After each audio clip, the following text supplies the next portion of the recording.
पद्मश्री अशोक सराफ हे मराठी क्षेत्रातील कोहिनूर हिरा असून ते मराठी कलासृष्टीतील विद्यापीठ आहे, असे गौरवोद्गार उपमुख्यमंत्री एकनाथ शिंदे यांनी ऐरोली येथे काढले। ऐरोली युरो स्कूलच्या हॉलमध्ये विजय चौगुले यांच्या नेतृत्वाखाली अखिल भारतीय मराठी नाट्य परिषद नवी मुंबई शाखेतर्फे पद्मश्री अशोक सराफ आणि अक्षराचे जादूगार पद्मश्री अच्युत पालव या कला सेवकांचा नागरी सत्कार एकनाथ शिंदे यांच्या हस्ते करण्यात आले।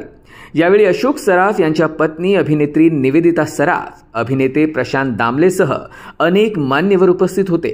दोघांनीही महाराष्ट्राची मान उंचावली आहे, असे राज्याचे उपमुख्यमंत्री एकनाथ शिंदे यांनी यावेळी सांगितले। तर विजय चौगुले यांनी देखील यावेळी आपल्या भावना व्यक्त केल्या। अच्युत पालव हे आपल्या नव्या मुंबईचे आहे आणि त्यांना पद्मश्री पुरस्कार मिळाला आहे आणि अशोक सराफ साहेब हे नाटककार, त्याच्यानंतर चित्रपटसृष्टीतील कलाकार, त्यांना सुद्धा पद्मश्री पुरस्कार मिळाला। तर त्या माध्यमातून आम्हाला अखिल भारतीय नाट्य परिषदेच्या नवी मुंबई शाखेच्या वतीने त्यांचा सन्मान ठेवायचाच होता।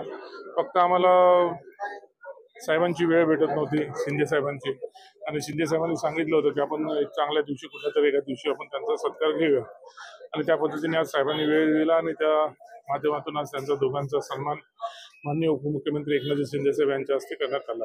आणि खरं म्हणजे त्या माणसांचा सन्मान करायलाच पाहिजे। तर रॉयल एंट्री म्हणजे आपण कुठली काही मेहरबानी नाही करत, खरं बोललं तर त्यांना इकडे बोलत असताना त्यांना रॉयल एंट्रीनेच आपण बोलवायला पाहिजे होतं, आणि त्या पद्धतीने वेगळ्या पद्धतीने त्याच कारणे आम्ही त्यांचा अच्युत पालवांचं त्यांचं आगमन केलं आणि त्यांना ज्या पद्धतीने न भूतो न भविष्य त्या पद्धतीने त्यांचा सन्मान केला।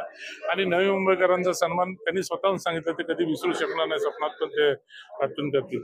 आणि शेवटी पाहुण्यांचा योग्य सन्मान करणं, त्यांना योग्य मान देणं हे आपलं क्रम प्राप्त होतं, आणि त्यामुळे मी त्या पद्धतीने त्यांचा सन्मान केलेला आहे। Bureau input EW network.